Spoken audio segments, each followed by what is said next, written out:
All right. Good morning, good evening, good afternoon. Hello. Welcome, everybody, to today's Just Chatting stream. Been a couple of weeks. The real world, real life gets in the way a little. Yeah, unfortunately, got delayed a little bit coming back into this. And with what we're going to kick off, I mean, there's plenty of stuff that's gone on that we've talked about in the last, couple of weeks. Big things that we're going to look at. We're going to look at mainly two things today. I'm not going to push it too long. Well, they might go long, but we're only going to look at two topics. There has been plenty of other stuff that's gone on. I mean, a lot of the material that I've covered in the past, such as like cost of living issues, housing availability, regional infrastructure, yep, they're continuing to get articles and news stories around the place. And there's issues that continue to affect it. Issues associated with youth crime in Victoria, for example, and the merits or the failure associated with the machete ban, and how that is sort of or isn't working out at the moment.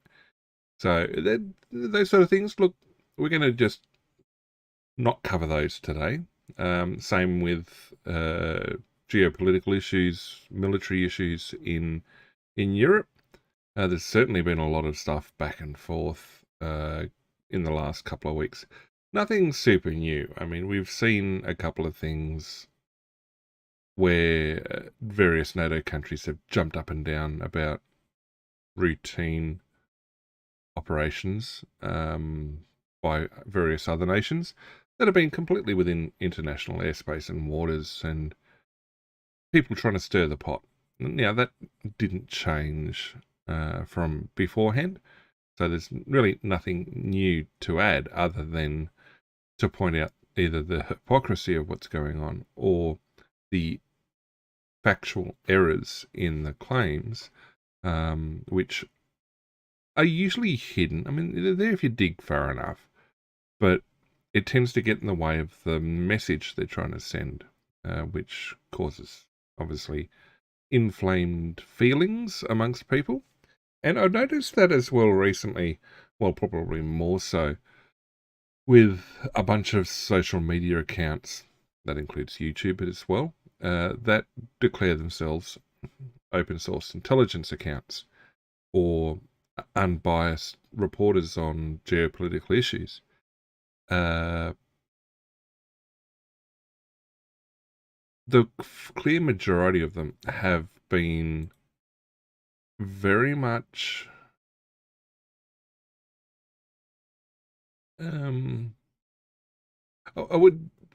I'd say wrong, misinformed.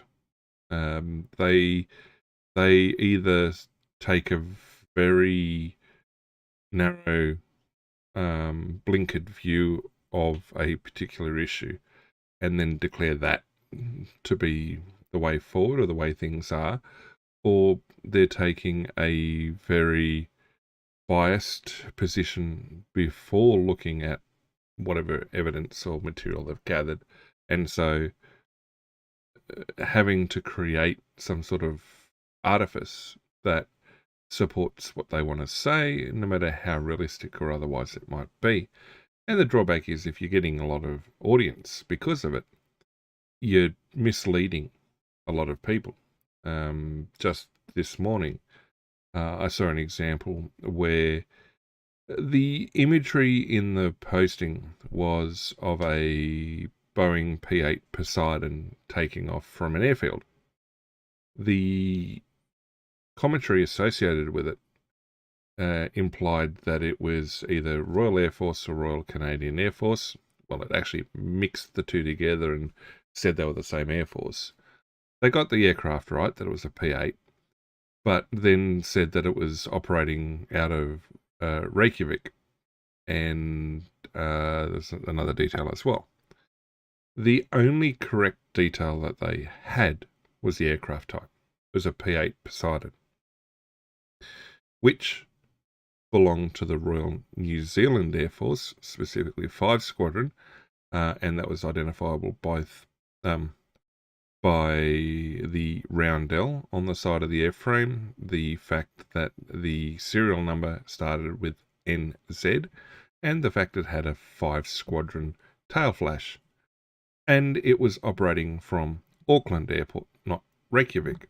Now, okay, it might be a little bit harder to work out where it's coming from, but once you've identified that the aircraft is not belonging to who you said it belongs to, and therefore is being used in a manner that you've said it is, you're miles off. So, yeah, you're getting all these comments in support, but the error was, well, almost complete. I mean, you would have done better by not saying anything. But anyway, we're gonna not cover that sort of stuff today. We're not gonna have the time for that. Basically, we're just going to look at 2 things now. There's going to be a bunch of articles for each one, and that's fine. The first of the 2 items that we're going to talk about is the looming social media ban for under 16s.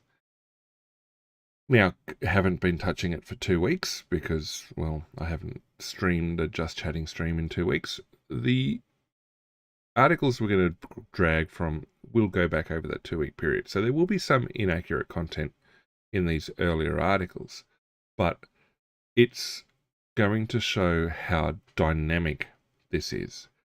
And that's a concern on top of all the other concerns, is that we are a fortnight, effectively, back from the rollout of the ban, and things are still fluid. I mean, the earliest articles here are basically a month out from the ban, and they're still adding and removing major platforms from the ban list. Now, I'm presuming a lot of them will have been working internally to model something or to framework something that could be applied if they happen to be added to the ban list. But it's possible that it's not going that way. I mean, you've still got to race to get these things in compliance. So there's a few issues coming along with that. One that we're going to look at is who's on, who's off, and what are the reasons. 2 is who's running it, because the e-safety commissioner has been not necessarily in hot water, but has been attracting attention from overseas that she probably doesn't want. And then there's going to be a little bit more of a broader look as what's coming and the impact, etc. So the first one here is which social media platforms, as of the 5th of November, they're added in. So in November, the Commission put Facebook, Instagram, Snapchat, TikTok, and a number of others that they will be an age-restricted platform required to comply from December the 10th. Now, that statement, now that's not directly from the Commission, but it implies that there are going to be different laws for different platforms, and that the law is not going to be universal, well, at least within the Australian context. Will that open the door for legal challenge for one platform to say, look, it's either a blocking trade or it's an unfair law because it only singles out some platforms and not others. It's not universally applied. Well, I'm sure we're going to see those sort of things be determined later on. Twitch was added more recently, and that's going to be interesting because whilst you have laws that are applied to US-based platforms such as COPPA, COPPA, which has to do with how an under 13 year old may or may not access a site or have an account for a site. So, I mean, under 16 versus under 13. Okay, so sites already have means to block under 13s. It's just an extra couple of years. Now, obviously, the discussion is about how mature and whether it's appropriate, blah, blah, blah, blah, blah. Twitch probably has quite a large viewership in the 13 to 16-year-old bracket. Now, I've not actually had the chance to see those demographic figures, but if you go and look at the popular titles being streamed and the viewer counts and go and look at the chats and basically just hang out watching and seeing what goes on, I think a lot of the active viewers, active commenters as well, are probably younger viewers. I mean, there's massive amounts of people watching games that are targeting these younger players. Now, there's obviously a wide range of ages and viewers across all of Twitch, but I think it's going to have, well, I mean, I don't think Australia's that much of Twitch's global viewer base, but if you've got other countries rushing to follow Australia's lead, well, Twitch could very much see a lot of the world's viewership from this age cohort disappear. Well, logged in viewership. Now, that's going to cause issues too, because how do you then track viewers that aren't logged in? How do you, they can no longer, gift subs or bits. I mean, not that a under 16 is going to have access to a credit card or anything like that. They may have been gifted them by somebody who has authorization. It's going to be an issue. It's going to be interesting to see what happens to viewer counts once the 10th of December rolls around. I mean, there's already been a couple of significant events this year that has led to Twitch having big variation in their viewer counts. So removal of a banning of a lot of bots, and in particular, which caused a lot of people to lose a lot of viewers as far as they were concerned. So it's interesting. Now, one other aspect that's going to provide, I guess, an impetus for people to follow and do as they're told is daily fines. Well, hang on, does it say daily? Sorry, I misread that. Fines of up to close to 50 mil if they don't take reasonable steps to block young viewers, like young users. Now, it depends on how you define reasonable steps. What I've seen from the negotiations and everything else like that, not only are they struggling to correctly identify a platform that's main purpose is the interaction between users as a communications platform, but they don't seem to be able to describe what a reasonable step is. There is a lot of industry fingerprints all over some of this stuff, and I don't know that some of the solutions being pushed forward are that robust. Clearly, people have made a sales pitch, but the effectiveness and the robustness of the solutions for age identification, etc. Again, I think we're going to see, may not be in December. I mean, it'd be hilarious if it was by the 11th of December, but we will certainly see, I think, some very high-profile failures coming down the pipeline, and potentially not just failure of age identification. I mean, that's always guaranteed to fail from day one, but also failures of the, well, loss of personal identifying data. If you've got to verify your age, etc., you've got to hand over valid ID in some format. That's for the sort of people looking to steal identities and whatnot, it's a gold mine.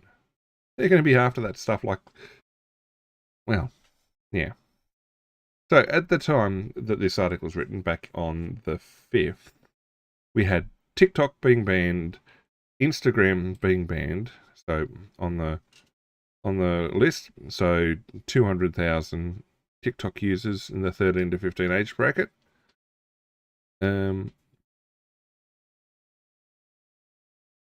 And, well, even though they've got an under 13 block, it's still used by people under the age of 12.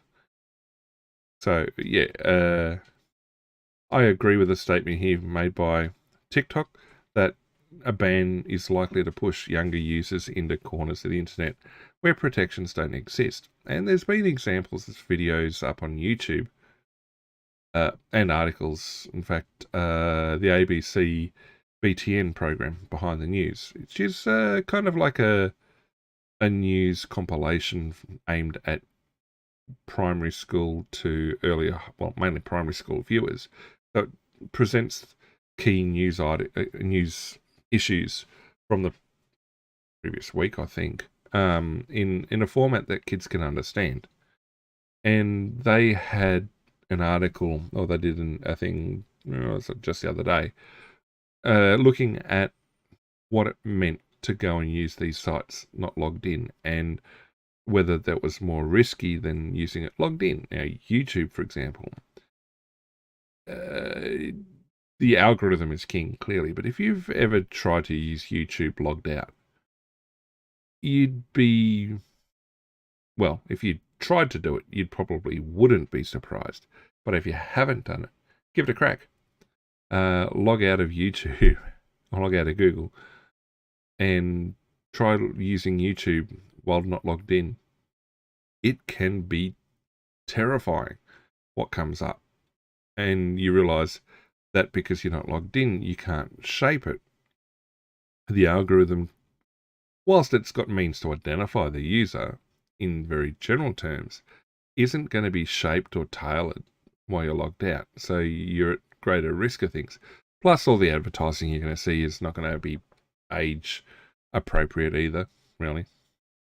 All right, Instagram, most used app amongst teenagers 13 to 17, more than 1 million active users. So that's going to be cut off. It's going to be interesting. I mean, yep, that's completely cut off. Snapchat, also more than 1 million users age 17 or under. So you're going to lose more than 10, like, Snapchat's going to lose more than 10% of, well, we're going to lose more than an eighth. So what's that? 12.5%. Yeah, more than 10%. They're going to lose 12.5% of the user base on the 10th of December. What do they say out of the overall user base? Well, they don't for Instagram. So you're getting these companies going to lose 12% of their user base in one day. Yeah, that's not going to have any flow-on effects now, is it? Okay, so growing up, YouTube is banned. However, more than 643,000 users ages 17 and under. So compared to Snapchat and Insta, not as popular. Top platform between 8 and 12. It was initially going to be exempted, but later added it. And again, I talked about that previously about, well, how does YouTube meet that description of a communication platform? Of a platform, the main purpose is to encourage interaction between users. It's not, but anyway. Yep, there's substantial evidence that YouTube is used in education and parental environments. They argue that yes, it is not a social media platform, it's a video streaming platform. Yep, which it is. The big one is YouTube Kids will still be allowed. Okay, so YouTube Kids isn't too bad. They've actually got advertising on there now. It lacks the variety of content that the main YouTube has. And whilst it's something of a walled garden in terms of the content that gets onto YouTube Kids. You can still find stuff on there that's not that nice. But the fact that YouTube Kids exists is great. But that sort of caps out probably 12, 13. Like, there's not a lot on there for the early to mid-teen. It's certainly like more of an under 12 type platform. But at least it's not completely banned. All right, Facebook. Well, okay, 500,000 teenage users under 17. Well, that's not too bad. But yeah, how do you identify the teenagers again? So this also comes back to valid identity. I mean, people say that it's been impossible to get major email service mail accounts without valid ID for quite a while. Well, it's just in knowing how to use the system. It's still easy to get effectively, well, anonymous in terms of the name isn't associated with the company on the back end might be able to loosely identify who you are, but anonymized. Now, banning off Facebook, that's definitely meant as a social media site. So I don't have too many issues with TikTok, Insta, Snapchat, and Facebook because of the chat function. YouTube, yeah, I think there's a bit of an issue. Twitch, yep, certainly the chat, but its main purpose is to, well, watch and engage with streamers. There is a lot of content on Twitch that is not safe for under 16s, well, even under 18s. So the sole or significant purpose of social interaction, I mean, okay, it's not sole. Is it significant? Yeah, okay, I'll give it that. So, yep, live streaming and posting content to interact with others in relation to the content posted. Yep, fair enough. Gaming and esport, it's don't use for a lot of things. Okay, that's just a generic statement. Okay, X, Twitter, yep, banned. It's not as popular for the under 16s, but I see this is the one which I think there's some personal history there between Gillian Grant and Twitter / X. But the idea that, oh no, it's got prevalence of online hate, well, you can say that about any of these other ones as well. Yeah, no, they've got an axe to grind there. Reddit. Now, this wasn't on there initially, and I don't know, in terms of Reddit's demographics, how many under 16 Australian users there are. If you spend a bit of time on various, subreddits, message boards, really, I mean, Reddit's pure role is for the exchange of, well, it's a message board, really. It's what old bulletin boards were when they grew up. So it is intentionally, well, it is intended as something like that. There is massive amounts of concerns in broader communities and information security people and things like that about how well Reddit and the various subreddits are moderated, because moderators are generally a volunteer unpaid function, but they tend to wield quite a lot of power unchecked, and that becomes concerning because it's unregulated, and even the admins that sit over the top tend not to get too down in the weeds with managing the mods. Now, that may just be the case because there's so much other stuff going on. They're working on it that's not being seen anywhere else. But there is no age verification on the system. No, it's one that I think is, I have zero issues with it being banned for the under 16s. Kick, well, Kick is basically just like Twitch. In fact, very, very strong suggestions. They copied Twitch's codebase and it's not as popular. I mean, it's been more popular in certain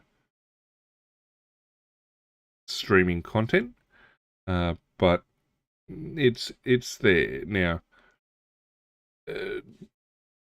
It's out of the list, and then Threads, which is another meta type thing. Although, question is there anybody still using it?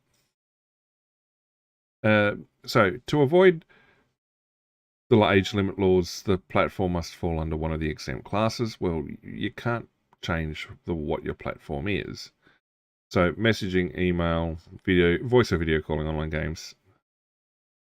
Well, see, that's the problem. If you're saying that messaging is exempt, yet the problem up here is,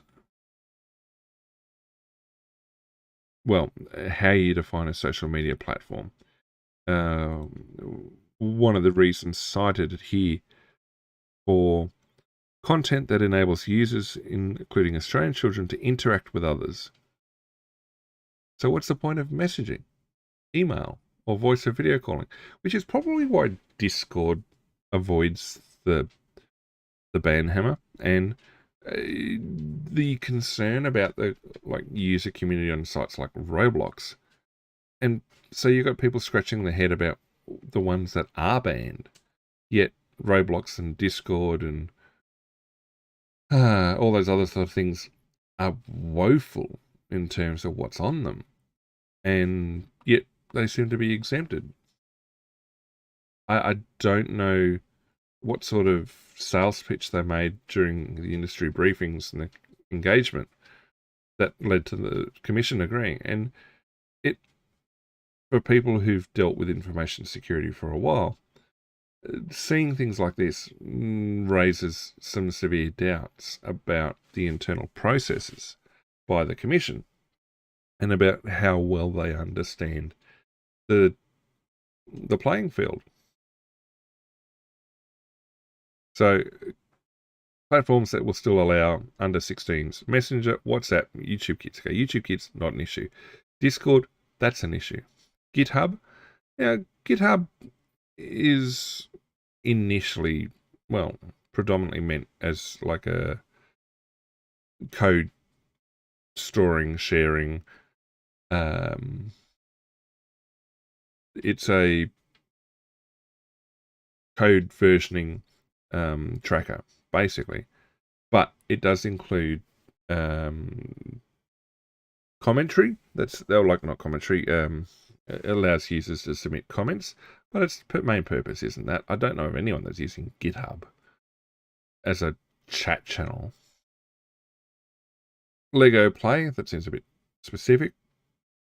Roblox, Steam and Steam Chat. Now, Steam Chat is interesting, especially if you look at the sort of things that are on Steam. Oh, yeah, Google Classroom, I can kind of see how that would be allowed out. But, I mean, I'm really scratching my head at WhatsApp and Discord and Roblox being able to walk straight through. Yeah. And, well, Blue Sky. Well, now, the type of content that's on Blue Sky, I'm amazed that wasn't banned first. Well, it's just...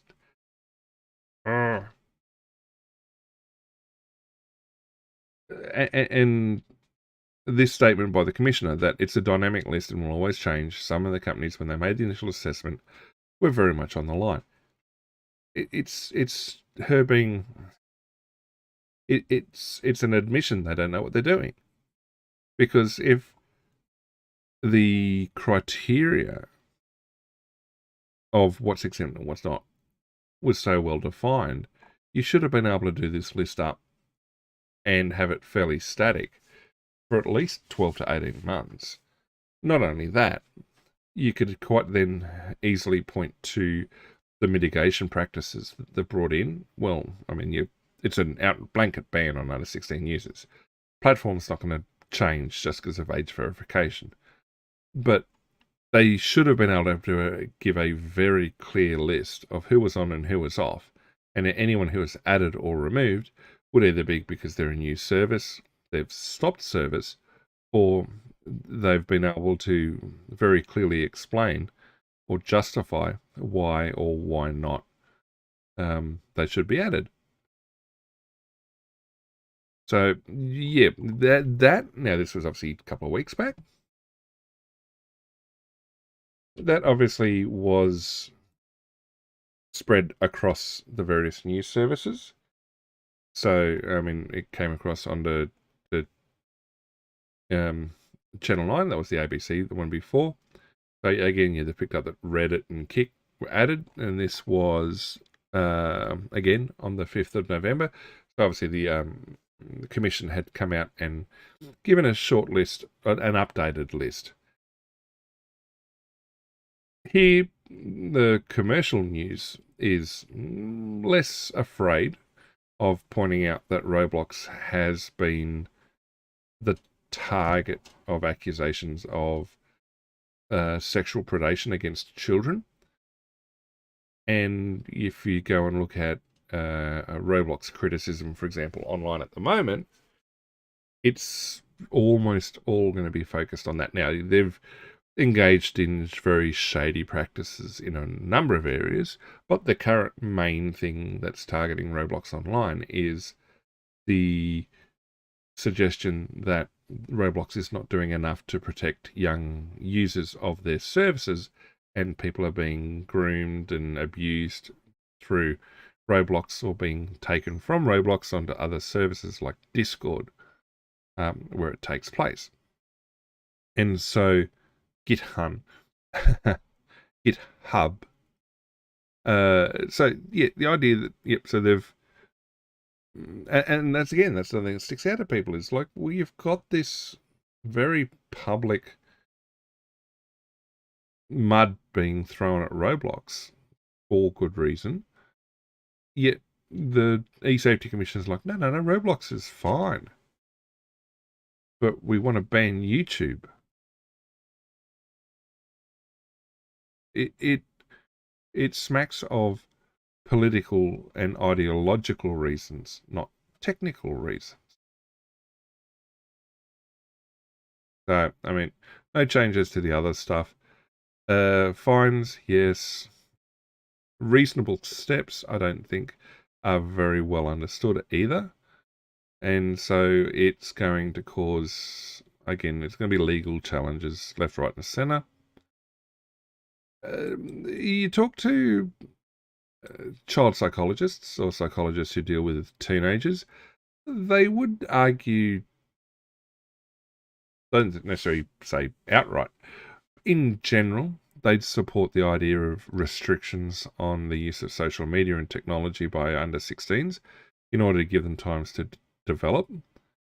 Opaque algorithms and doom scrolling, that's not deceptive design features. It's the content that's a concern. Should be building less harmful, age-appropriate experiences. Yeah, right. When they're not, the Online Safety Act's mandatory codes and standards. It's... I struggle to again, to understand how they determine that Discord does not meet the social media definition. And what you're seeing here, and here's the thing.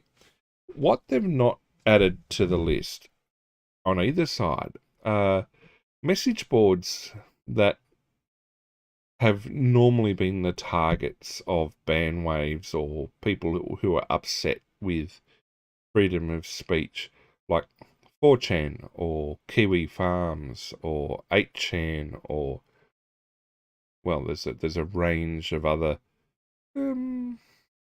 smaller profile. I mean, they might have been bigger profile in the past. Services out there where the content on them is either very, very much unregulated, or it's very easy to find content that is offensive to pretty much anybody without much effort. But they're missing from these discussions. I mean, they've tried to ban them in the past. And the target of how they go ahead. It's just, I think people get upset because they can't control it. Like, for example, when the Christchurch mosque shootings happened a number of years ago, one of the immediate actions that came out afterwards was to try and prevent Australian users from accessing 4chan. But 4chan's self-regulatory method had already prevented the perpetrator from being able to live stream or basically post his content on there. Now, content from the incident made it on later, but it was accompanied by discussion, either by people in support of the perpetrator or in support of the victims, but it was after the event. It wasn't live streaming or anything like that. And what also accompanied then was basically a deep dissection of the perpetrator's life and background and everything else. So if anything, you could argue that it was a net positive what 4chan was able to provide in terms of being able to unearth information related to what's going on. Now, it takes some skill to work out when 4chan is not telling the truth, but in that case, people came out swinging for 4chan. But where the actual incident was streamed and more of the information at the time of the event and just before it was being put out was over on Facebook. But that wasn't going to get banned because too many normal people used Facebook, and it wasn't the big scary 4chan, but they were unwilling to accept that the restrictions or the safety boundaries or the safety parameters that existed in Facebook that they thought existed just realistically weren't there. So it's this thing that it's people who either don't understand their history of information, security breaches and incidents and all that sort of stuff, making decisions that are going to be extensive. So, yep, there's going to be more changes. Yeah, critics point out, yep, the VPN and a variety of other age gating systems can be easily sidestepped. That, well, they're saying that it's going to be the ban is a treatment rather than a cure. A cultural change, yeah, don't know. Well, if you go back, say, to the mid-90s, before the first internet bubble, the sort of information and stuff people had access to online and how easy it was to get in and manage that information was, well, something of a Wild West, really. But you learned to be careful. You knew that one click could take you to content that was, well, abhorrent to everybody. But that was part of the cost associated with having free access to all the world's information. Not all the world's information is nice, but quite a lot of it isn't. And then you've got to think that, well, people who have a moral high horse don't tend to match up with everybody else's.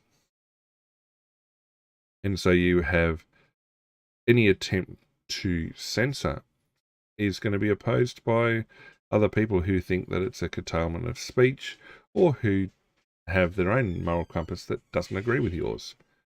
So, and again, there was a comment, so there's an opinion piece put out at roughly the same time talking about their approach to things.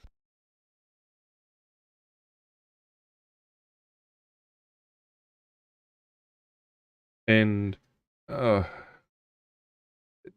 yep, the implied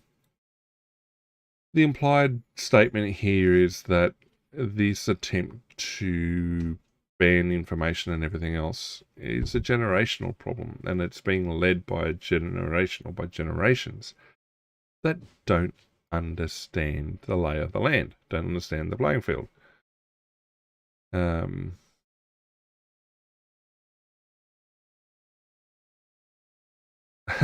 we ban LinkedIn as well, please? I think there'd be a lot of people out there, even older generations, who'd be quite happy to ban LinkedIn. But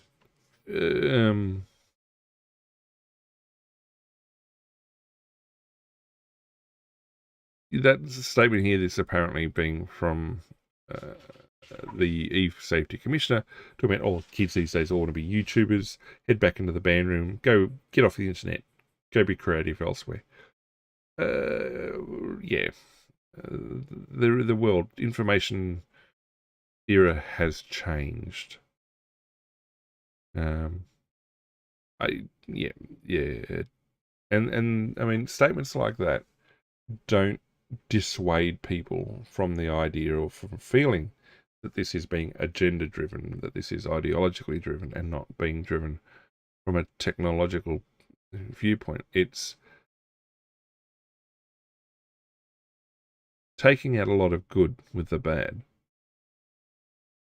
So, yeah, I mean, he spends most of this opinion piece talking about how the world doesn't exist the way it did when, well, he was kids. I don't know his rough age bracket, but every generation fears the technology that follows it.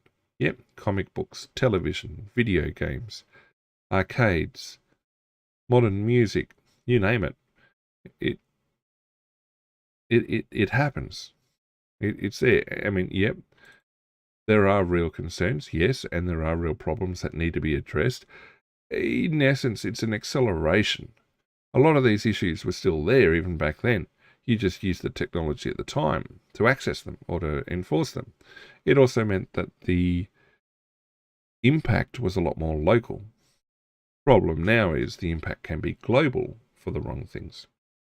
And once it's online, it can be very hard for it to no longer be online. So, yeah, it is a knee-jerk reaction. And, yeah, I mean, this guy's pretty much bang on that it risks severely disadvantaging teens. But the funny thing is there's a lot of other countries starting to follow and hope for more. Yeah, I mean, there's... This is obviously coming from the viewpoint of a parent and IT person. There is like I said, if you go and talk to psychologists who are involved with teens, mid-teens, etc., there are key developmental stages for teenagers and kids where having unrestricted access to internet content is problematic, and there is a lack of ability to, well, it's an undeveloped brain, really. Yeah, it's a thing. I mean, it is, whilst it doesn't provide solutions or anything, it's just having a bit of a whinge. It is telling to see that we're seeing these pushbacks starting to appear. Now, as the time went on, as we get more time since then, we now have more recently Snapchat taking steps to, disable the accounts for under 16s as the 10th approaches. Yep. It strongly disagrees with its inclusion on the list, which is fair. I mean, yeah, look, they're going to, like we saw that user base, it's going to cost itself massive amounts of users. They'll comply because if you don't comply, you don't get to provide service. And here we go. How are they going to do it? Photo ID, connect ID via a bank. You see the ones? So photo ID, no, scary, don't do that. Connect ID via a bank. Now, I'm not 100% sure how that works, but if it's using a system in the bank that a financial services provider already has, and no new information is changing hands, I can kind of see that maybe being possibly acceptable. Or facial age estimation. That's going to fail. So, yeah, they disagree with the government's assessment. Snapchat is an age-restricted social media platform, but they will still comply. And obviously they're going to be asking people things. And this is, as at basically yesterday, there's no change to the list. I mean, they don't have Twitch on there, but Twitch is on there. And yeah, the big one here, Reddit and Kick were both added to the ban, causing some controversy. Well, that's a very, very polite way of saying it, due to similar platforms being excluded. Yeah, it's... I mean, the same sort of thing happened with YouTube as well. I mean, what you don't see there is things like Odyssey or Rumble or BitChute or any other number of... just trying to think what the names of some of them are. I mean, or even Bilibili, or that's the Chinese version. There's just trying to think, the Russians have a YouTube, not a YouTube, a Facebook equivalent called. I can't recall what it's called, but there are platforms out there that aren't being listed here, but you're probably going to face the same sort of risks on them, or maybe even more so. It's a problem. However, the focus on what the eSafety Commission has been doing has attracted the attention of US Congress. Now, she's not a fan of some of them, and they're not a fan of her either. This is from a few days ago. Jim Jordan, does it have it? Yep, there we go. House Judiciary Committee Chairman Jim Jordan wrote to the eSafety Commission on Tuesday, their time, Wednesday, our time, calling it to testify in a committee before 2nd of December, I think. Well, 2 weeks from back then. Jordan highlighted the eSafety Commissioner's attempt to force X to take down videos of the Sydney church stabbing. That was the one where the Orthodox bishop got stabbed in the eye, and claimed Imran had colluded with pro-censorship entities in the United States. Now, it's one thing to say, look, don't show this to Australian users because it's illegal under Australian law. It's another thing to demand a global takedown when it is content that it is, maybe it's disgusting and awful to look at, but it's content which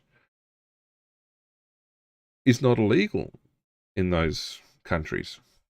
It's one of the reasons why things like sites like Pirate Bay continue to exist, because they have, I think they're sometimes described as digital safe havens, locations or hosting locations globally where local laws allow them to exist. Now, depending on how big a country's chasing after you, a few more pressures can be applied, but in this case, it's the US looking at Australia saying, what do you mean ban this? Now, it wasn't a pleasant thing to look at, and the suggestion was that by allowing this content to stay up, it encouraged radicalization or revenge behavior. I thought, well, that happens globally.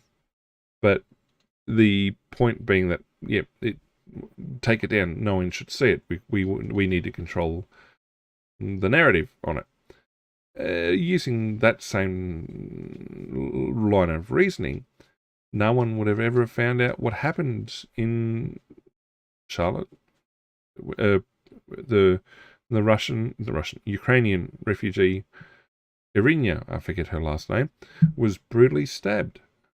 That would never have come to light, because somebody like this would have said, no, we can't allow that to be shown. It's brutal. It yeah, it's not the sort of thing people should go searching out for validation. But 5 or 10 minutes on any social media platform or any media platform, you're going to turn up content that is just as horrifically violent. A lot of the times it's done remotely. All this battlefield footage from, well, a lot of places through the Middle East and Ukraine and everywhere else. Depends on what message you're trying to send with it, whether someone's going to try and get you to take it down. So, yeah. So here we've got the US saying, look, wait a second. Given that it's Jim Jordan pushing it, well, there's a suggestion it's probably an ideological response. Is it going to be bipartisan? Well, I think there's probably enough people in the US who'd look at it as a First Amendment issue as opposed to a politically driven party-based issue. Yeah, I think First Amendment concerns are going to win on that particular aspect, especially given that she was American beforehand. And apparently gave speeches in the US, which is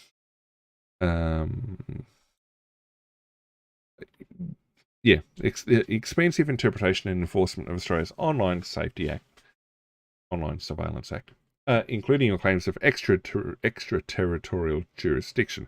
That's the problem. To censor speech outside of Australia, also a problem. Directly threatens American speech, First Amendment. And yeah, so it'll be interesting to see what comes out of it. I don't think there'll be any changes to the Australian ban list. No, probably not. Yeah, brief rundown on that. So she's got basically till Tuesday to, Wednesday, our time, to respond to it. It's, yeah, I mean, information seeking right now, but we'll see. However, I don't know that she's got the grounds to, I may not respond. Well, if she took her priorities properly, she'd have plenty of time. The Commissioner is accountable to Australia's Minister for Communications in the Australian Parliament. Not to the people. So yeah, they basically run down what the incident was. That was the bishop that got stabbed in the eyeball, and they basically told people to take the content down. X, Twitter only geo-block the material, which is okay, fine. It's a case of, well, Australian law applies to Australian users. All right, fine. Australian users can't do it. But using VPNs, well, if you can use a VPN to bypass it, there's many other ways you can find it. Oh, and the Commissioner dropped the case. So, well, if you dropped the case, then the suggestion was you weren't going to win it and that the compliance steps were appropriate. Yeah. There you go, Irinya Zarutska, that's her name. And then e-safety directing this might have a little bit more grounds for achieving it because it was an incident that took place in Australia and affected, well, I think he's an Australian citizen, but anyway, Assyrian Orthodox too, not Greek. It was carried out in Australia by people who could be in Australia, affecting people in Australia. You've got more grounds to correct it. To then go around and demand that Charlie Kirk's assassination, Irinya Zarutska's attack, and a bunch of other things, that you can't demand them take it down. That's not, it didn't happen in Australia. Geo-blocking would be sufficient. Well, I can tell you now as an Australian internet user, half of that stuff was well and truly available on Australian news sites and social media straight away, and for quite a while after as well. So it recognizes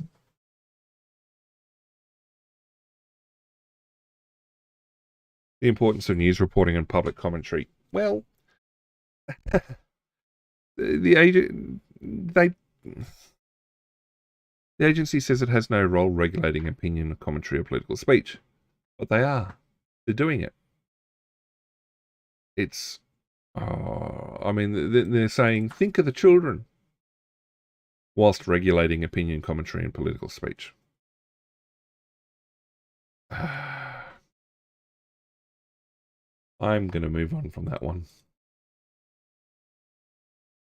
So, Roblox was considered exempt,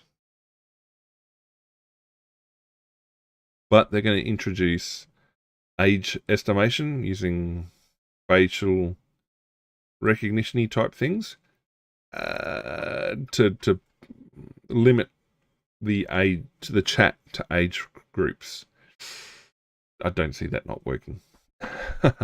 I don't see that working well at all. Excuse me a second.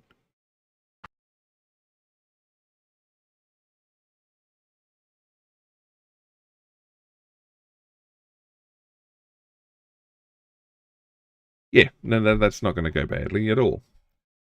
How do you estimate it? Well, use the device's camera to scan a user's face, and then estimating user's age. That's just going to make it easier for predators to basically... I don't know. 9 to 12, 13 to 15, 16 to 17, 18 to 20 or 21 plus.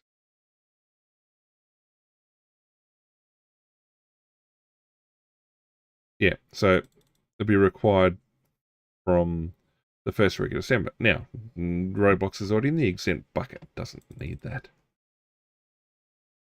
But we're already seeing failures with it. SBS article, again, from the last few days, saying from Meta. Meta's already started... already started bringing forward the bans. They're trying to restrict it already, even though it's still 2 weeks out from the actual implementation. I mean, at least they're being given fair notice. Like Meta's doing their best to say, look, you're gonna lose your account. You need to retrieve your data before it can no longer be retrieved. And yep, Meta is going to say there's going to be problems. Yeah. And that there'll be people who are old enough going to have their data blocked or have their accounts blocked. Yep. So there's going to be people underage that'll still have access. There's going to be people over 16 that won't. So if we just took Facebook away from all the politicians and e-safety commissioners, yeah, so they'll start notifying, and Insta and Threads are already doing that as well. Content should be preserved. Believe that when I see it. And yeah, okay, that's they're taking reasonable steps. Communication minister, though, those statements from the communication minister was that the new laws will have significant mental health outcomes, trying to improve that, acknowledging they weren't a cure but a treatment plan, give their childhood back and parents peace of mind. Well, anytime the government tries to parent, it tends to not go well. If you lose access, you can appeal the process. Yeah, that's going to go about as well as any other appeal to a social media company. You can prove your age by uploading a video selfie or providing government issue ID, handing over valuable items of personally identifying information to these companies that don't have great track record of looking after it in the first place. Government report in August, yeah, I don't trust the government to find that age assurance technology is efficient and safe, effectively implemented. Yeah. Age verification technology is a pretty significant shift to surveillance. Oh, yes, it is. Yeah, puts users at risk of identity theft, just what I've been talking about. nice to see the opposing viewpoints starting to appear. Okay, so we talked about Twitch, we talked about Julian and Grant talking to Congress, called upon to testify, they're starting to ban. The broader aspect, no, this is talking about Meta already doing what it should look like as it's doing it. The impact of this isn't just going to be felt in Australia. There's going to be a lot of other places. They're going to be looking for it as well. And the EU, European Commission, there's a lot of people a bit concerned about the authoritarian behaviour that the EC, i.e. the European Commission, is engaged in. We had a look at a couple of the tech-related issues talking about Apple's interactions, usually hostile, with the EC, and how it seems that they make these very arbitrary, seemingly arbitrary decisions to do things. And in fact, there's stuff going on online at the moment, how the GDPR, data protection, I forget what the exact thing is, but basically it's the thing that means that you have to click yes, I accept cookies whenever you go to a website. It's in part due to GDPR. It's also to do with data retention and storage. I agree with the need to regulate or enforce the security of data retention and storage, minimize what people take from you and store long term. I mean, a certain degree, you've got to share some information that has to be used to see and do things, but in general, people take far more than they need. And so there's been concerns about how poorly GDPR is actually working. And so the idea that you got the EU or the EC looking at this, you've got countries over there that have, within living memory, come out of very, very authoritarian states or governments. And so the idea that people are going to be able to start banning speech or limiting things like this should be a fear of people, that there's going to be these restrictions against freedoms that were, well, bought and paid for in blood, largely civilian, over decades. And the idea that, oh, well, look, we're doing it for the children. I mean, think about it this way. The amount of information, or the amount of, well, a lot of misinformation, the sort of stuff that's coming out of, say, the Ukraine conflict, you could argue is not safe for an under 16 to view. All right, so now we're going to limit access to news or imagery from that part of the world because it might upset somebody. Okay, by the same token, we need to still have the ability to access an archive or a news record of what's going on. Because the moment you not look, you hide what's going on, well, you can allow worse atrocities to take place because no one's paying attention, or you basically shape how your population thinks. And that concept, I think, is very, very scary. It has never ended well for a population. I mean, it might have looked okay for a short period, but it leads to horrible privations and bad outcomes, really. New Zealand set to just debate similar legislation. Not a surprise. Yep, so the accounts are progressing. Government ID to age verification platform Yoti. Watch this space for major data breach from them in the future. Users who have altered their age to above 16 in settings will have to verify their age. There's shortcomings and significant margin in error in age verification. as age 16 is globally novel. Well, I mean, age 13 for copper. I mean, it's, yeah, it is a good question. Good statement. I mean, 12 to 13, pretty significant shift. 18 plus, also a significant shift. 16 sort of like, oh, they're half growing up, but they're not. Yeah, I think it's going to be very messy when it happens. Yeah. So that's what we're going to finish with on the social media ban. That wasn't too bad. The other big thing that we're going to look at today, out of the variety of big things, is what's going on with the CFMEU inquiry. Construction, Forestry, Mining and Electrical Workers Union.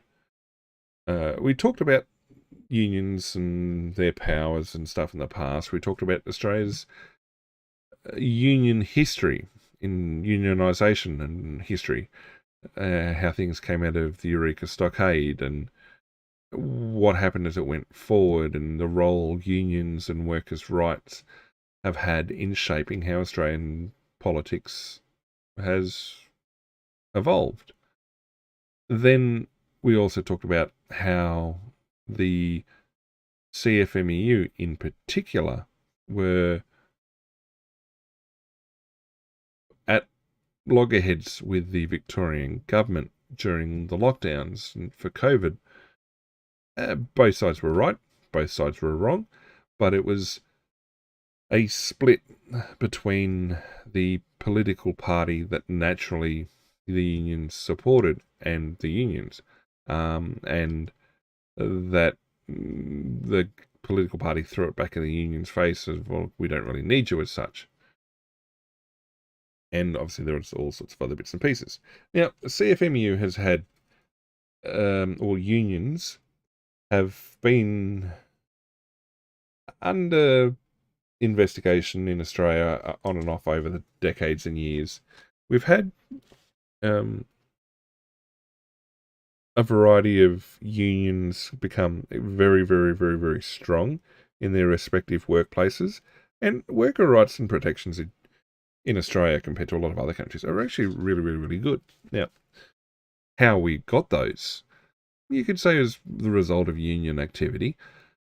The concern, though, is that anytime you let a group of people coalesce and form a group and attract a degree of power, eventually that power will corrupt. Be it government, union, employers, public sector. Anytime that there is the opportunity to have power, eventually that will corrupt. That's why we now have a number of independent, nominally independent, anti-corruption commissions around the place. And we did talk about the issues that the Victorian one was having with the former Victorian Premier, and how that his response to them allowed doubts to be raised about how effective the Victorian anti-corruption system was. The concern with the unions, though, is because certain sectors, basically, you can't work unless you're a union member. It means that the unions control productivity and the ability of those sectors to operate. So there were issues in the past with, say, dock workers and massive strikes that went on, the stevedoring unions and such. It caused basically paralysis at Australian ports because, well, there weren't going to be non-union people working. They weren't going to be brought in like that. In construction, for example, unions, you do have non-union workplaces still, and non-union and service providers, but by and large, they're union-driven. And because the power tends to corrupt over time, it also attracts organised crime. And traditionally, it's a liberal, so the Liberals, the political party, the Conservative Party, that has issues with unions, and in the past they've been seen as union busting and all that sort of stuff. And so if people are going to inquire through an inquiry into the behaviour of a union or the power or anything like that, or an inquiry, people will generally see that it's a Liberal government that does it. The Labor governments tend to look the other way a bit. But there's been fracturing between unions and their political partners, with some groups thinking they've got more power than they have. So Queensland, which I believe is now a Liberal government, has launched into their Commission of Inquiry into the CFMEU and misconduct in the construction industry, i.e. presence of organised crime, stand over people, all sorts of horrible things, which, I mean, one of the reasons unions were brought in was because, well, workers' rights non-existent. They had no ability to collectively bargain and get fair pay for fair work and all that sort of stuff. The issue with how once a union becomes too powerful is that they can almost set rates, and if organised crime's involved, then all sorts of kickbacks and all sorts of stuff goes on. It's not pleasant for anyone. And so part of the concern here about misconduct in the construction industry is that the union has prevented natural productivity gains or improvements to come into the sector or onto work sites because they're blocking it. And so it's costing, construction is costing more, it's taking longer, all sorts of stuff. Now, you don't want to cut corners and lose on safety. I mean, the union's got a great role in helping ensure worksite safety and that employers don't take shortcuts. But they've been running around, the union's been running around as without oversight, effectively. So, yeah, there've been allegations, I mean, these always appear: systemic violence, intimidation, misogyny, and bullying within you. I'm surprised they lumped that in with systemic violence and intimidation of union behaviour. I mean, is misogyny within a union enough to warrant a silk to do a report and then lead to an inquiry? I mean, I guess it depends on how bad it is. I mean, and bullying within union, okay, yep. It's kind of not taken as is, but it's half assumed. Bipartisan support from the opposition leader and former premier. So both sides are saying, look, you guys have gone too far. Only 55 people were interviewed when the Silk did his report, with many critical witnesses refusing to speak for fear of retribution, which doesn't do anything to dissuade the idea that organised crime or crime is heavily involved in the union and what the union does, and which then also leads to questions about corruption as well. So inquiries in Australia, depending on inquiries and commissions and royal commissions, they have slightly different powers, and they also have different powers if they're led by state or Commonwealth level. But at in the form it's being run here, they have the power to compel documents and witnesses, as well as provide protection for witnesses. So if somebody is believed to have information pertinent to the conduct of the inquiry, they can be compelled to appear. And if they don't, then it is actually, is it criminal? It's not civil. I'm almost certain.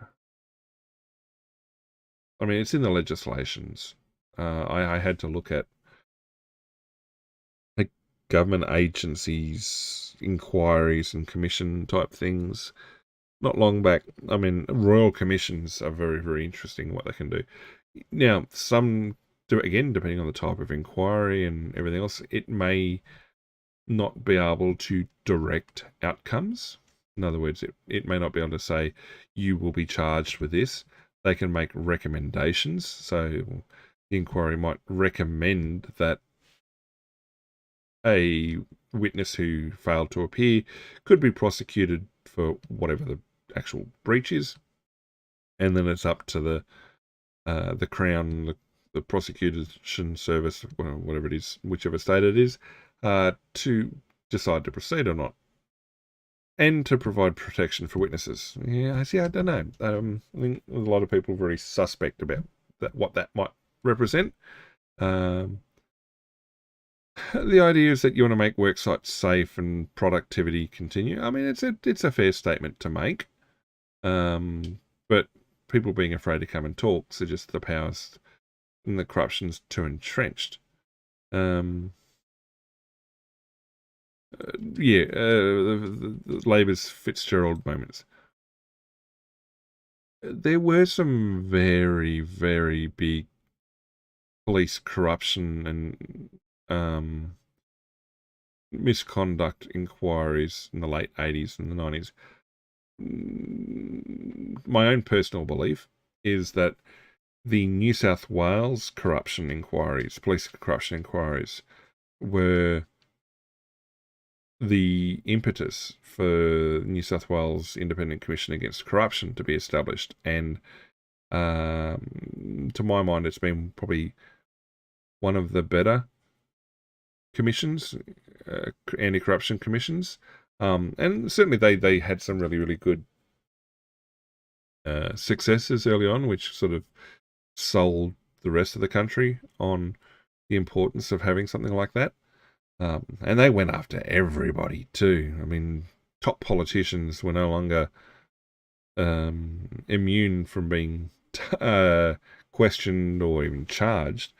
But yeah, no, there were, in Queensland and New South Wales in particular, they had some really, really big problems with police corruption. Victoria, to a lesser extent, but no, New South Wales and Queensland very much so.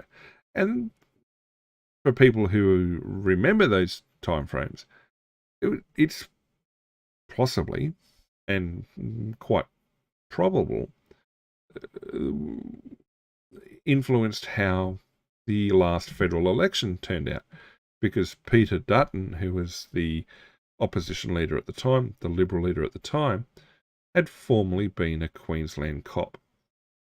And when you look at it, when he served and everything else, there is a lingering suspicion that him being active at that time in Queensland Police, no one came out of that clean.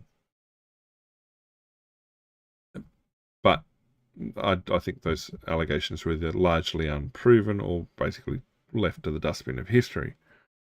So there's still flow-on effects. I mean, even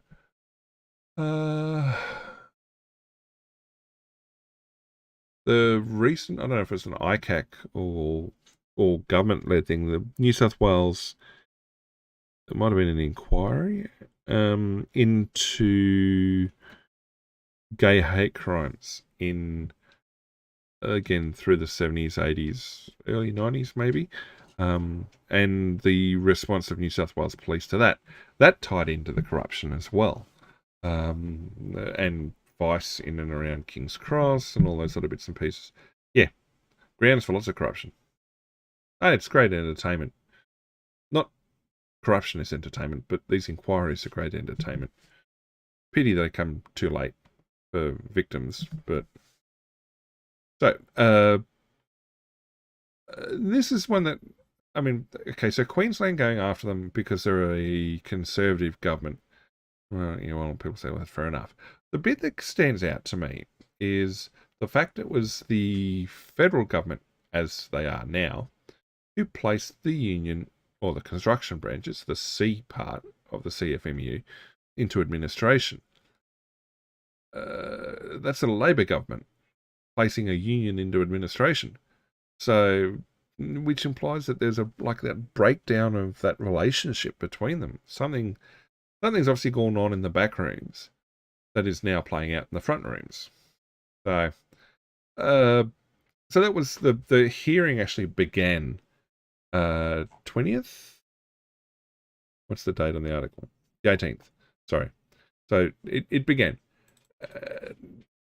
And there's all sorts of stuff coming out left, right, and centre. Now, is it all related to the hearing? Who knows? But because they're related to the union, it becomes an issue. So this is the week before the former CFMEU boss, John Setka. Now, he and the new Victorian Premier, Dan Andrews, had a bit of a falling out during COVID. And Setka was, well, certainly very vocal and very publicly present in support of the union and his union members. And yet, the idea that he's been arrested and charged over allegedly threatening and harassing emails sent to a union administrator. Okay, so that previous article said federal government, a Labor government, had placed the construction arms under administration. Now, is that administrator in terms of somebody who works in administration within the union, or are we talking about an administrator appointed as part of the union being placed into administration? I think the second. So, high-profile firm union figure, yep, interviewed and charged 7 counts of a device to menace, harass, and offend. Doesn't do anything to, again, dissuade people from the idea that senior union figures are violent. Or potentially linked to even worse people. Administration. So it seems like the administrator sent a notice to say, hey, give us some information. And he responded in a not so nice manner to tell him to presumably go take a hike.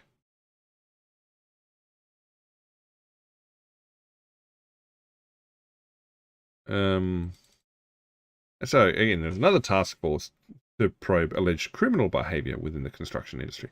So you notice that in the Queensland Commission, there was no talk about links of alleged criminal behaviour. But I'm sure they're going to come to the surface. I mean, it may be entirely possible. I've not read the Commission's, there's a word for it. Basically, there's a document that is formed as part of a commission or an inquiry that sets the boundaries on what can and cannot be looked at. And statement of... I forget the name of it. But basically, it could be that the commission in the inquiry in Queensland cannot ask about alleged crime links. They're not permitted to because that's not part of their remit. And if it comes up, it's to be ignored. Potential. I doubt it, though. Blah, blah, blah. Yep, you can anonymously report. We will not tolerate behaviour that aims to intimidate and harass people who simply want to be able to go to work and perform their job to the best of their ability. In basically that's saying, well, we don't agree with what the union's doing to you. Setka quit the CFMEU in 2024 after allegations of criminal conduct were made by 60 Minutes and The Age. So The Age being the Melbourne equivalent of the Sydney Morning Herald, all part of the same media group. He decided to step down to stop the barrage and all the false accusations about the scandal-riddled union. Yep. Okay, well, apparently it was because of organised crime, at least according to Channel 9 here. Okay, so there's other stuff which is now coming out. Well, also coming out. And this sort of stuff's been around again for years. It's been seen, always sort of happened. Good job.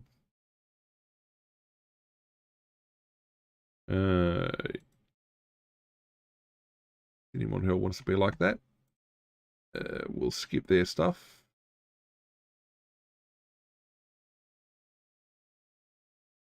They're also coming out of the inquiry. I mean, we're going to sort of just rocket through it slightly. Is the idea of these slush funds where they're taking members' funds that are basically to support the cost of running the union and funds are being redirected to support election campaigns or re-election campaigns for senior union members. Now, again, it's always sort of happened, and this is where the line between political parties and what the unions do gets very, very blurred. Now, if it's made clear that that's what's going to go on, I think, and it's voted upon and it's supported by the members, I don't think people have an issue with it. It's when it's done hidden, or in opposition to what the union stands for, that becomes a bigger problem. G'day, Suli Menjo. I missed the question there. CFMU. Okay. I did say it at the start. CFMU is the Construction, Forestry, Mining and Electrical Workers Union. It's I think it was initially several smaller unions, but they became, in essence, a mega union. And if you think about it, construction, building sites, commercial, residential, industrial, whatever, basically, you get a hammer and nails and you're trying to build something, construction. Forestry, you're logging, all that sort of stuff. Mining, well, that's obviously a big one. And electrical workers. So I'm not 100% if it's specifically sparkies, like your domestic electricians, but certainly electric production. So you're looking at your large industries in Australia. It makes sense to have a union focused on workers, but it's rather a bit broad. But you can see a common thread there that okay, that sort of a union of those sort of industries makes sense. What was it? The Stevedores Union? I forget if they had another name. They were the ones responsible for the dock workers when the dock worker strikes happened. There's SWU, Shop Workers Union. Like, if you go to Coles or Woolies, the workers there have two possible unions that they could be part of, or I don't think they can be both. And those two unions don't like each other. I think one's the SW, Shop Workers Union, and the other one's I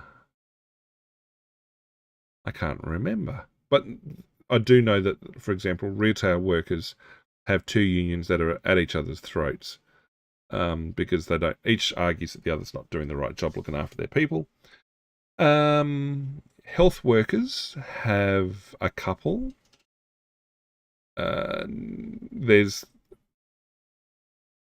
It's a bit hard when you're looking at some of them to work out if it's a union or just an industry group. There's a very fine line between some of them. Public sector workers, public servants, have the APSU, the Australian Public Service Union. Depending on what state you're in, there used to be teachers' unions as well. Now, these weren't, they also offered, they used to run their own credit unions, help manage pensions, all the good things that a union should be doing. Although a lot of the time they sort of got a bit too political. And firefighters have their own union as well. So a lot of the time it's there to ensure collective bargaining, make sure that award wages are established, that wage cases are argued, with the workers having a pretty good representation of what's going on. And most people don't have issues with things like that. Like, most unions don't have too many problems. And when problems do arise, they tend to be at these higher levels where administration staff who may never have had set foot on the shop floor running the place, and the corruption and misdirection of funds tends to happen at these higher levels.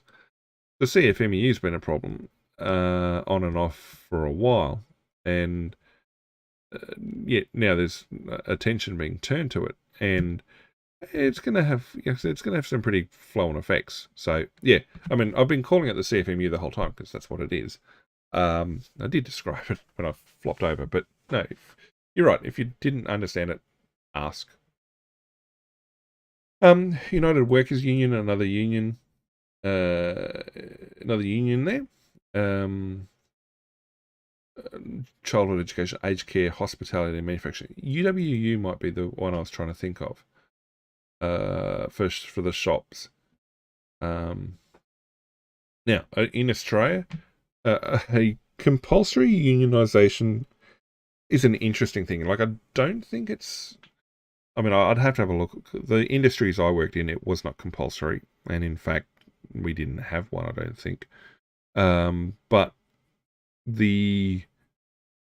there are places where compulsory unionisation still exists, and that's university students. So the student union is, well, largely seen as the bar on campus where people go to drink, and university co-op and things like that. But university students still have compulsory unionisation, which is kind of funny because it is also used as a political tool. But I don't think that you've got to compulsory unionise in order to work elsewhere. The dock workers, I don't know if they still are, or if they ever fully were, but it seemed for a while that you couldn't work on the docks unless you carried your union ticket. And in construction and stuff like that, there are still non-union workplaces and non-union contractors and service providers, but to my understanding, the practical implementation, especially if you're going to go work on a larger job site, is if you don't hold a ticket, you don't work. So if you can't not show your ticket in terms of your qualifications, if you don't have your union ticket, you're not permitted to work that site. Now, how legal that is and everything else, I'm not 100% sure. And that comes back into this whole argument as to, well, has the influence of the union become too much? Particularly if you're allowing shop stewards or site stewards to effectively act in a standover role over people who are non-union in an effort to exclude them from the worksite, or otherwise it's coercion and violence and all the other bits and pieces. Yeah, there's so many threads to follow coming out of this. Yep, so this is about misusing union funds to run election campaigns, etc. So, and they've had no confirmation someone should kicked out, and it's, I mean, close to $1 million.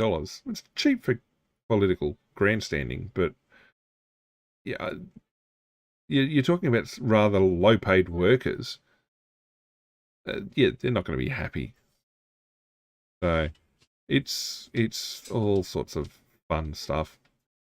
And as it says here, this particular union, not the CFMU, had previously been questioned during previous commissions, and it's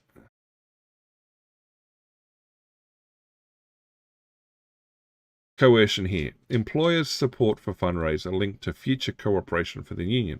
In other words, if you don't come to our fundraiser, we're not going to support your attempts to do things. So there's coercion and frustration and everything else. It's not fun. The first week, though, of the inquiry, now we're going to avoid one of those sources because they've said I've used up all my time. The first week is now complete of this CFMU inquiry. And we're at the point where, there's some big stuff. The Silk that wrote the initial report was like, no, there's no issues with it. It's a storm in a teacup. In other words, this is political grandstanding by a political party that is notoriously anti-union, and therefore this is just a stitch-up job to bring the union back into line or exert more power over the union, strip rights away from workers, blah blah blah blah blah blah blah. Only then to realise, oh, wait a second, all these allegations people have been making, there's merit to them. And in a 45-page report now, that's got to be well, it's from a silk, but 45 pages to hit down on so many aspects of core culture and other issues, cultural violence, etc. 45 pages to kick off an inquiry. That's, I mean, irrespective of the content of what it's for or the specifics, that's got to be a government document or a policy, not a policy document. That's got to be a report worth reading, if nothing else, to see how well he's consolidated his findings into. I mean, I've read documents where the executive summary was 45 pages. So, okay. So what are we seeing from the first week? That they've apparently had plans to expel former leaders from it. Oh, g'day, third string. No, it's mate. Thank you. So, disciplinary procedures and processes that could expel high-profile CFMEU officials. That's fair enough. I mean, this is from the administrator. So this is when the government appointed the administrator. Well, okay, if you're appointed, if a business goes into administration, I don't know if it's the same process in other countries around the world. Receivership, administration, kind of a very similar sort of thing. But the administrator will be appointed certain tasks. I mean, they've got to administrate the business, but it may be to wind the business up. It may be to replace the management team. It may be to, like, I guess in a bankruptcy, restructure the business or something like that. I mean, there's a whole bunch of things they could do, and I'm sure there's a remit for it. So the administrator that's been given the remit presumably has powers and processes to basically kick out higher ups that are causing issues, that are blocking things. Well, I mean, that kind of makes sense. And that as long as there's like internal processes to support it and validate it, perfectly fine. No real issues. Obviously, there's going to be people taking issue, i.e. the senior management of the CFMEU are probably going to be like, hey, wait a second, leave me alone. I'm not taking too many issues. The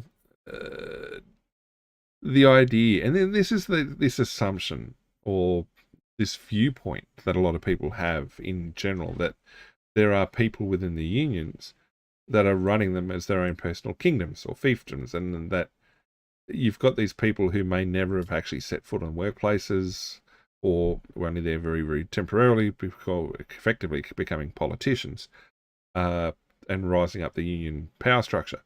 That, the power corrupts. I mean, this is at the national level too. So the Queensland leadership team, which is the inquiry sort of focused on, the administrator has Australia-wide powers. So he's also looking at expelling leaders in other states. Now, John Setka, we just saw that other article about him being arrested. And again, there had been a previous investigation alleging that Setka had allowed organised crime interests to penetrate the union, and that allow things to happen. Now, that it hadn't happened in Queensland, that's a brave statement to make without an investigation having taken place. He says, well, it was violence, not organised crime, but the two of them tend to go hand in hand, though.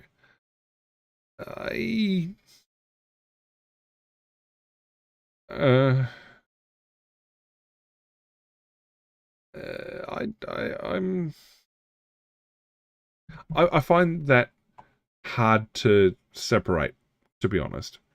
I wouldn't be surprised if it does show up that there is a link. I mean, probably not as much as in Victoria. I'll give them that. But to say that it was not, maybe the organised criminals were the CFMU leadership. We'll see. Because of how big the union has become and how broad it is, shutting down the union altogether would trigger chaos and massive industrial disruption. Well, basically, a collective, I mean, it's meant to collectively represent the worker, but you can just imagine it'd be like if a major political party just suddenly ceased to exist whilst outside of an election. So, for example, I mean, we've had political parties shut down in Australia before, but it'd be like Labor or the Liberals just ceasing to exist. Or maybe in the US example, imagine if the Democratic Party just one day didn't exist.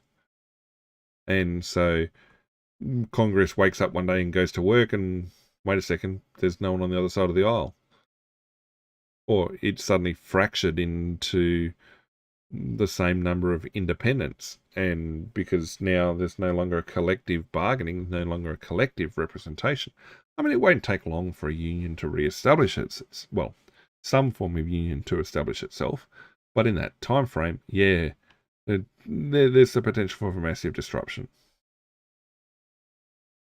And more opportunities for organised crime. I don't know. If they were doing it, they're probably already doing it. So what else had happened? More misuse of union fees, although this time 50 million. That's quite a bit. And that how they managed to hide that money was that it went to state branches, not federal, or not the national overseeing body, which meant that it was sort of hidden at state level. So the CFMU then bought a swathe of properties. And even worse, left members unregistered. Oh, that's like it's almost like a reverse branch stacking.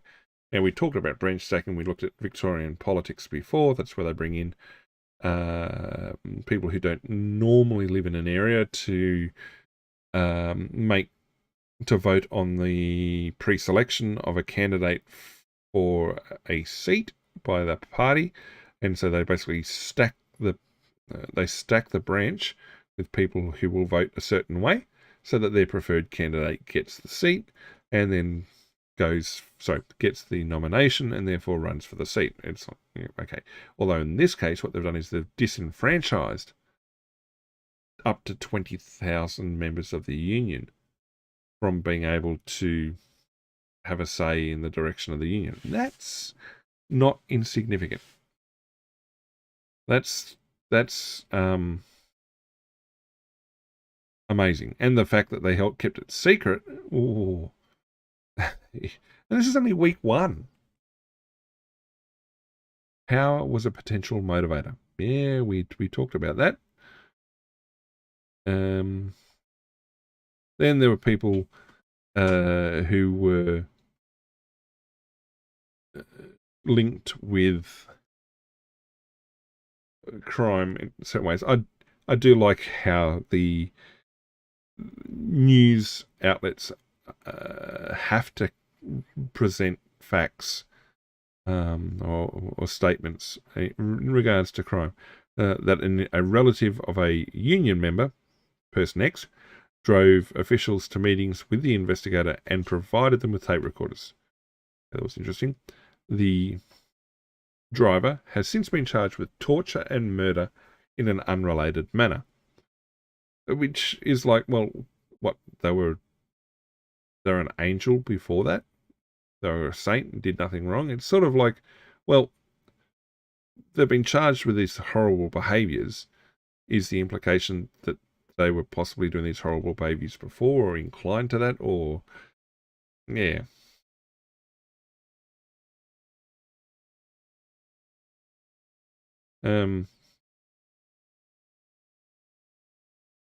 Okay, so there's coercive control, attempts to prevent people from talking, emulated Victorian Power campaign. Yep, so SEC. Australian Workers Union. Now, they, well, used to be really, really powerful as well. But the CFMEU isn't the only union out there to cover these sectors. So the AWU, whilst it's smaller, also involved in those sort of workplaces and everything else. And so you've got these power plays on the work site as, well, in this case, the CFMU has attempted to push out other unions and make it a single union workplace or work site. Or therefore, if it's going to be a single union work site, and people want to work in the industry, then they've got to come and join that union. And therefore, they control that industry. Ooh. And that, yes, it has economic factors. And that, yep, you're the one union with all the power, the negotiating tools, where availability of skilled workers is difficult. It's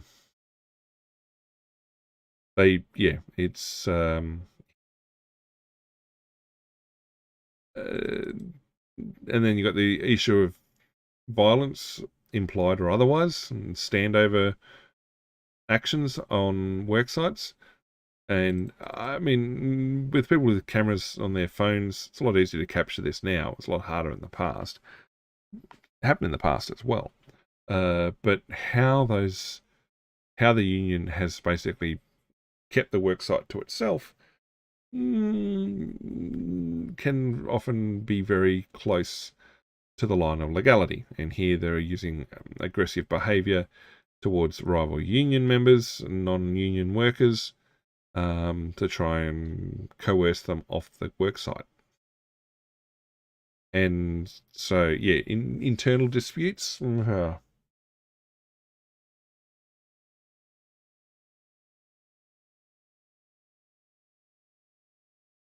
and well, see, this is an interesting claim, which then goes to police corruption as well, of that the police were not going to respond to these sort of disputes, even if they went violent, if the CFMEU had been involved. Oh, yeah, that seems the police union president. Okay, so union. I find it offensive and outrageous any insinuation suggesting police who have sworn an oath to disrupt and stop criminal behaviour would not act where required by law and jeopardise their own integrity, says the representative of a police union in a state that had very, very, very significant police corruption in the past. Yeah. All right. So, yeah, there's all sorts of interesting coming out of it. And the next, as it says here, the next bunch of public hearings will be first week of December, so that's next week. Hang on. Yes. Yes, next week. Today's only Tuesday. What about Thursday? Already forgotten what day it is. Yeah, so it'll be interesting to see what comes out of that. Again, there was stuff from back in COVID where, yeah, CFMU certainly seemed to be, if not doing the right thing, getting a lot of support for their attempts to push back on the severity of the lockdowns and to stand up to the government in Victoria. I think a lot of people sort of gave them credit for that and said, look how good the union's been. A bit more self-serving than that. And it's going to be one of these cyclical things. We're going to probably see this will settle down. Then another 15 or 20 years, we'll have another set of inquiries where it'll be, yep, the union's corrupted itself again, or we'll be looking at another union or other things where people have applied. Well, again, people seeking power and gaining power, then corrupting because of it. So yeah, there's a whole bunch of article links that I'll put up when I put up the site. Put up the YouTube video later on.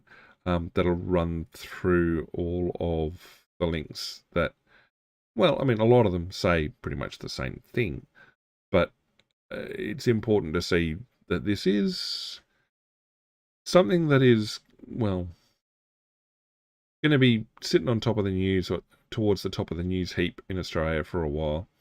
And the importance of what comes out of it. Again, the industries represented are not small industries, and obviously there's places where, I mean, this now ties into like those infrastructure issues and construction and all those other bits and pieces.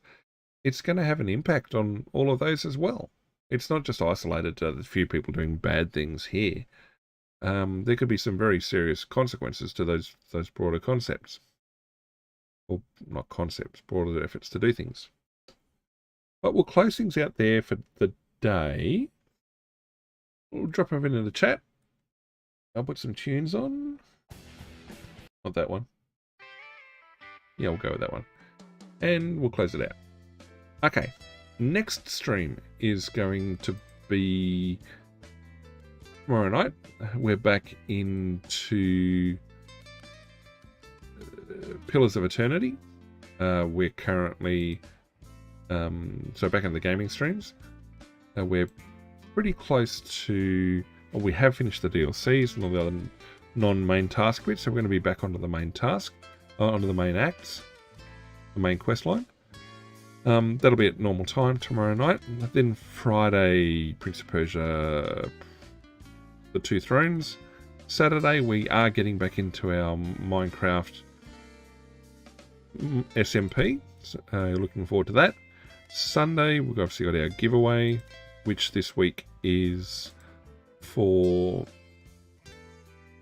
giveaways is Story of Seasons, Pioneers of Olivetown. And that gets drawn before Sunday's stream. This Sunday's stream is going to be continuing Infamous Second Son, and then next Monday back with Mass Effect. We'll see what comes up in the news over the next few days, and whether or not we do another Just Chatting stream. Obviously, we missed a couple of weeks. Got to get back into the swing of things. But we'll look forward to catching that up as well. If you want to keep up with what's going on, keep an eye on the socials, mainly Twitter and Insta. I'll put messages out in both of those before each stream, indicating what, where, when. The Discord picks those up, and it also puts a message out when the stream goes live as well. Otherwise, it's a very good afternoon, good evening, good night, wherever you are. And we'll see you all again next stream.